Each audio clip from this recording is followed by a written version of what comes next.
Live मधून गर्व से कहो स्वदेशी है हा कानमंत्र दिलाय पंतप्रधान मोदींनी देशवासियांशी संवाद साधताना स्वदेशीचा नारा दिलाय।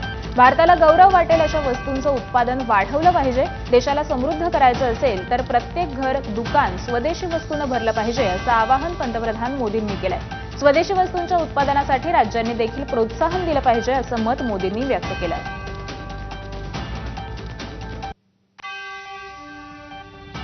हम जो मैन्युफैक्चर करें वो दुनिया में आन बान शान के साथ देश के सारे पैरामीटर को पार करने वाला है।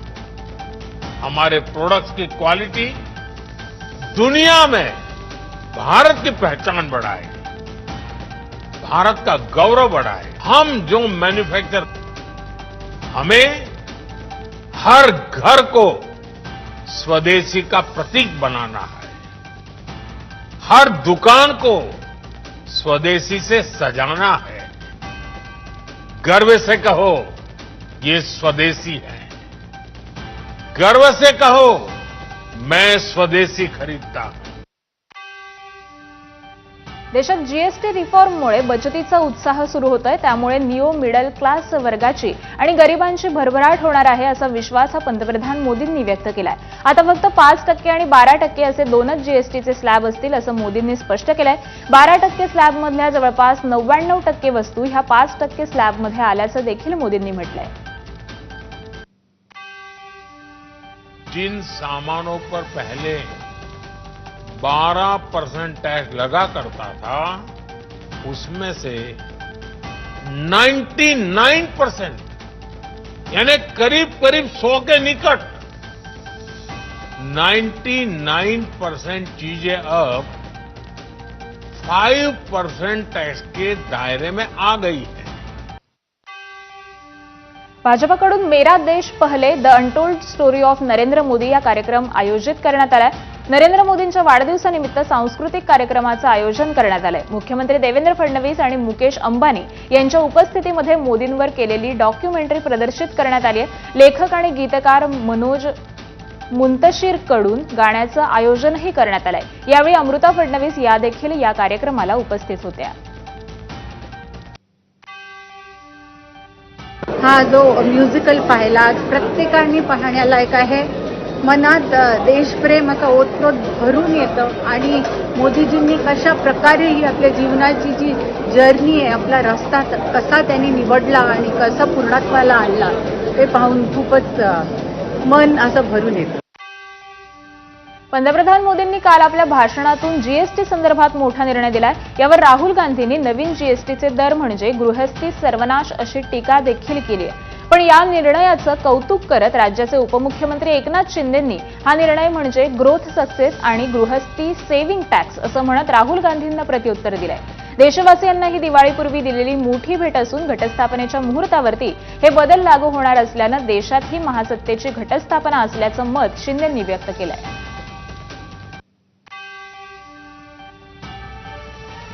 वाल्मिक कराडमुळे मंत्रिपद गमावल्याची वेळ आलेल्या धनंजय मुंडेंनी आता पुन्हा मंत्रिपदाची खुर्ची मिळवण्याचे वेध लागलेत।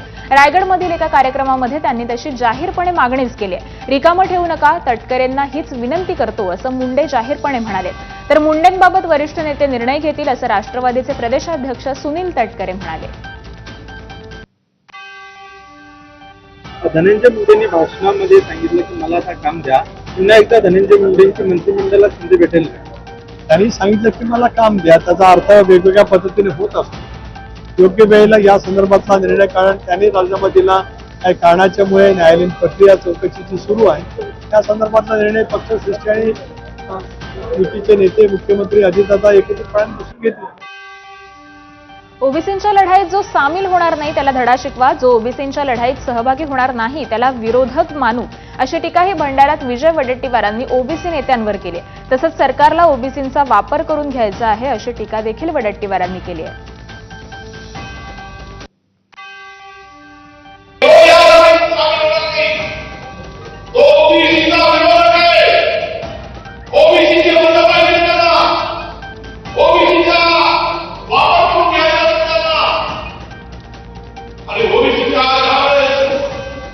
आणि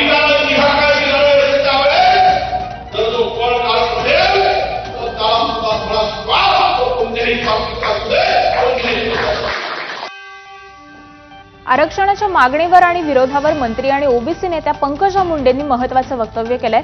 अनेक समाज वेगवेगळ्या ठिकाणी आरक्षण मागत आहेत, तिथला समाज विरोध करतो हे नैसर्गिक आहे. जसं त्यांचं मागणं नैसर्गिक तसा विरोधही नैसर्गिक आहे. यातून मार्ग काढणं हे नेत्याचं कर्तव्य आहे असं पंकजा मुंडे म्हणाल्या. मी जेव्हा माणसाकडे बघते तेव्हा मी त्याच्या जातीचा रंग कधीही बघत नाही, म्हणून मला दिसत नसेल. पण नक्कीच आता आपण जर पाहिलं की अनेक समाज वेगवेगळ्या ठिकाणी आरक्षण मागतात, ते जिथे आरक्षण मागतात तिथला समाज विरोध करतोय हे नैसर्गिक आहे. जसं त्यांचं मागणं नैसर्गिक आहे तसं अवरोधही नैसर्गिक आहे. ह्याच्यातून मार्ग काढणं हे नेत्यांचं कर्तव्य. आदिवासी प्रवर्गात समाविष्ट करून आरक्षण देण्यात यावं या मागणीसाठी बंजारा समाज आक्रमक झालाय. बंजारा बांधवांनी महाराष्ट्रभर मोर्चा काढत आरक्षणाची मागणी केली आहे. दरम्यान राज्य सरकार हे आदिवासी समाजाच्या आरक्षणाला धक्का लागू देणार नाही. सरकार आदिवासी समाजाच्या पाठीशी आहे. आरक्षणात घुसखोरी होणार नाही अशी प्रतिक्रिया ही आदिवासी विकास मंत्री अशोक उईके यांनी व्यक्त केली आहे. आदरणीय उपमुख्यमंत्री एकनाथजी शिंदे, आदरणीय उपमुख्यमंत्री अजितदादा पवार आदिवासी समाजाच्या भक्कमपणे पाठीशी असल्यामुळे आदिवासी समाजाच्या आरक्षणाच्या बाबत ते कधीही अन्याय करणार नाही, अन्याय होऊ देणार नाही. जालन्यात ॲडव्होकेट गुणरत्न सदावर्ते यांना रोखण्याचा प्रयत्न झालाय. नागेवाडी भागामध्ये मराठा आंदोलकांनी सदावर्तेंना रोखण्याचा प्रयत्न केला. गुणरत्न सदावर्ते धनगर उपोषण आंदोलनाला भेट देण्यासाठी येत असताना त्यांना रोखण्याचा हा प्रयत्न करण्यात आला. दरम्यान गुणरत्न सदावर्ते यांना रोखण्याचा प्रयत्न केल्यानंतर मराठा आंदोलकांनी प्रतिक्रिया दिली आहे. गुणरत्न सदावर्ते पोलिसांमुळे वाचले, मराठ्यांचा दोष करत राहिला तर भविष्यामध्ये पाठलाग करू असं मराठा आंदोलक म्हणाले. आमचा लढा कोणाच्या विरोधात नाही, आमच्या हक्कासाठी हा लढा आहे असंही मराठा आंदोलक म्हणाले. विरुद्ध सदैवची फक्त पोलीस प्रशासनामुळे जो आज वाचला, उद्या जर ते असाच या मराठ्याचा दोष करीत राहिला तर भविष्यात काळात त्याला ना महाराष्ट्रात कुठेही हिंडला तर आम्ही सर्व मराठी त्याच्या पाठलाग करून त्याचा महाराष्ट्र बंद अशी हाक देणार आहे. कारण आमचा कोणताही आमचा लढा कोणत्या विरोधात नसून आमच्या स्वतःच्या हक्कासाठी, आमच्या लेकराबाळाच्या हक्कासाठी. जालन्यातील मंठा शहरात गुणरत्न सदावर्ते यांना काळे झेंडे दाखवले आहेत. मराठा आंदोलकांनी गाडी अडवण्याचा प्रयत्न केला तर जोरदार घोषणाबाजी देखील केलेली होती.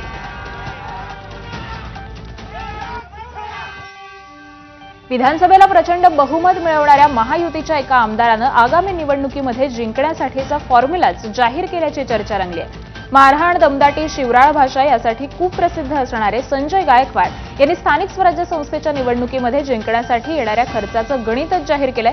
स्थानिक स्वराज्य संस्थेच्या निवडणुकीमध्ये 3 कोटींपर्यंतचा खर्च होतो. काही ठिकाणी एका व्यक्तीकडून 100 बोकड कापावे लागतात असं वादग्रस्त वक्तव्य संजय गायकवाड यांनी केलंय. संजय गायकवाड यांच्या वक्तव्याचा विरोधकांनी आता चांगलाच समाचार घेतलाय. आम्हाला भाजप शिवसेना युती पाहिजे, कारण आमदारकीला विधान आम्ही युती करतो, आम्ही लोकसभेला युती करतो आणि ज्याला छोट्या कार्यकर्त्यांची गरज येते आपण कार्यकर्त्याला वाऱ्यावर सोडतो. आता का जिल्हा परिषद, पंचायत समिती, नगरपालिका निवडणुका सोप्या राहिल्यात. 1-1, 2-2 कोटी, 3-3 कोटी, काही ठिकाणी तर 100 बोकडे एका जणाकडून. इतके महाग निवडणुकीमध्ये कार्यकर्ता उद्ध्वस्त होतो. खोक्यांची आणि बोक्यांची, तर ते खोके आणि बोके म्हणजे बोकडं, दोघांची सवय लागल्याच्या तोंडून दुसरं काय निघणार आहे. त्यांच्या पोटात जे होतं ते ओटात आलं. संजय गायकवाड कधी कधी सत्य बोलतो आणि सत्य बोलून सत्य करतो. तर यावर आता आम्हाला निवडणूक आयुक्तांना लिहावं लागेल की याच्यावर लक्ष ठेवा. 3 कोटी देतो की 5 कोटी देतो, 100 बोकडं देतो की 200 बोकडं देतो. वादग्रस्त वक्तव्यावर शिवसेना आमदार संजय गायकवाड यांनी स्पष्टीकरण दिलंय. माझं वक्तव्य ठाकरेंची शिवसेना आणि पवारांच्या राष्ट्रवादीबाबत होतं असं गायकवाड म्हणाले. त्यांनी ठाकरेंची शिवसेना आणि पवारांच्या राष्ट्रवादीवर आरोपही केले.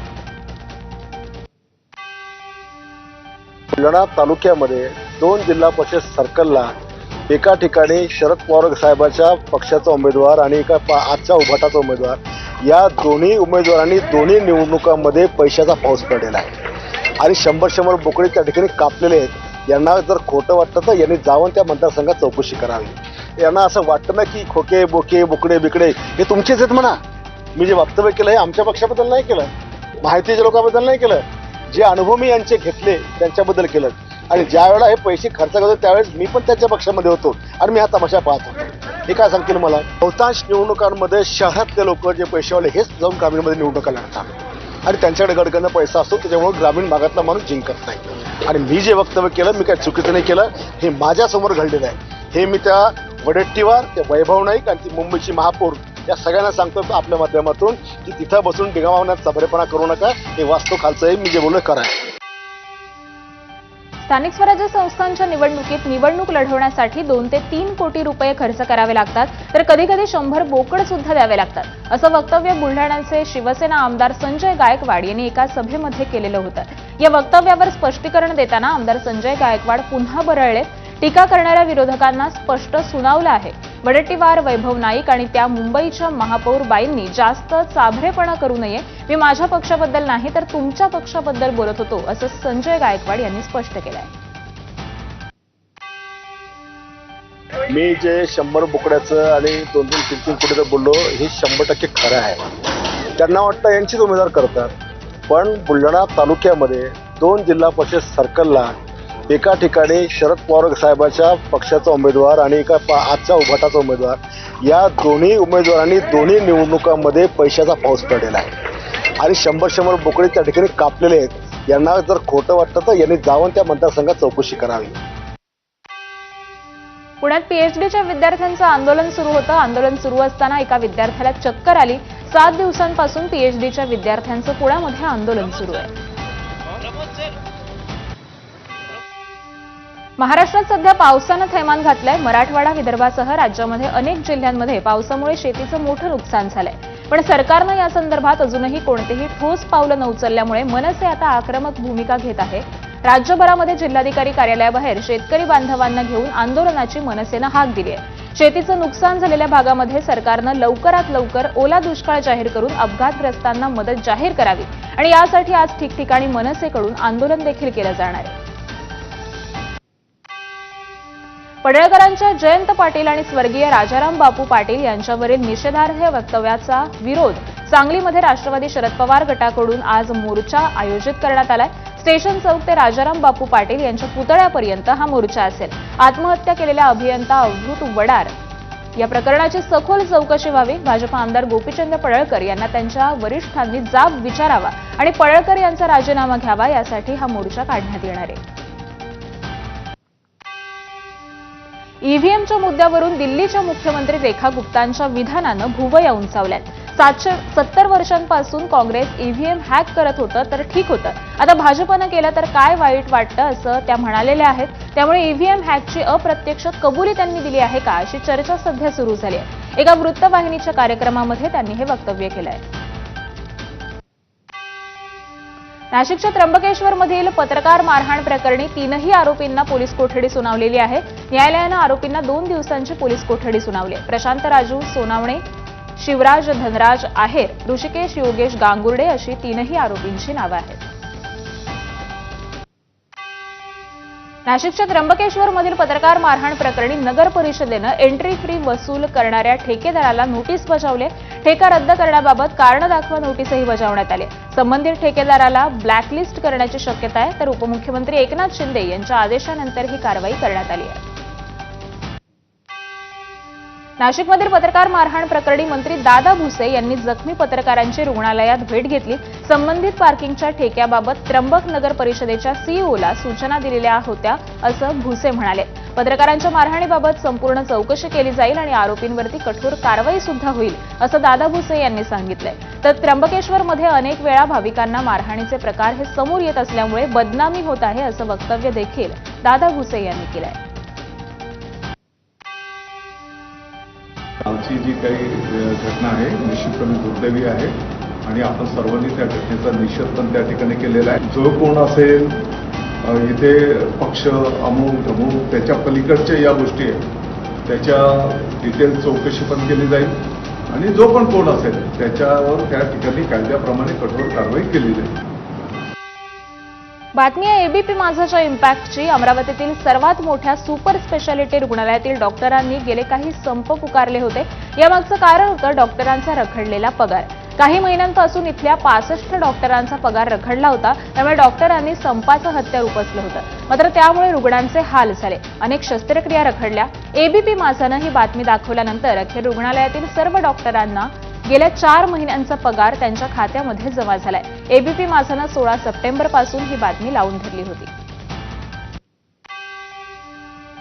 भिवंडी महानगरपालिकेच्या वतीनं प्रारूप विकास आराखडा प्रकाशित करण्यात आलाय, तर विकास आराखडा बिल्डरांच्या फायद्यासाठी केला गेल्याचा आरोप स्थानिकांनी केलाय. या विकास आराखड्यामध्ये अनेक आरक्षण रद्द केल्याचा आरोप करण्यात आलाय. त्यामुळे हा आराखडा भिवंडी विकास आराखडा नसून बिल्डर विकास आराखडा आहे, असा आरोप कल्याण रोड व्यापारी आणि रहिवासी संघर्ष समितीचे निमंत्रक शाबाद उस्मानी यांनी केलाय. दरम्यान विकास आराखड्यात बाधितांना मोबदला देण्याची मागणी आमदार रईस शेख यांनी देखील केली आहे. डीपी बद्दल जे करप्शन आहेत त्याच्यावर कारवाई व्हावी. डीपी मध्ये जे रोड आपण रुंदीकरण करतात त्याच्यामध्ये कॉम्पन्सेशन पॉलिसी मुंबईच्या स्तरावर व्हावी. त्याची सखोल चौकशी शासनाने करावी. त्याची सखोल चौकशी SIT लावावी, ACP लावावी. त्यात दुमत नाही. तथ्य आणावे, त्याच्यावर कारवाई शासन करेल याची दक्षता आम्ही घेऊ. नाशिकमध्ये मंत्री गिरीश महाजन यांच्या उपस्थितीत कुंभ मंथन बैठक पार पडली आहे. सिंहस्थ कुंभमेळ्याच्या कामामध्ये सामाजिक संस्थांचा सहभागाच्या माध्यमातून विविध विषयांवरती चर्चा पार पडली आहे. कुंभमेळ्यासाठी लोकसहभाग महत्त्वाचा आहे, असं मंत्री गिरीश महाजन यांनी म्हटलंय.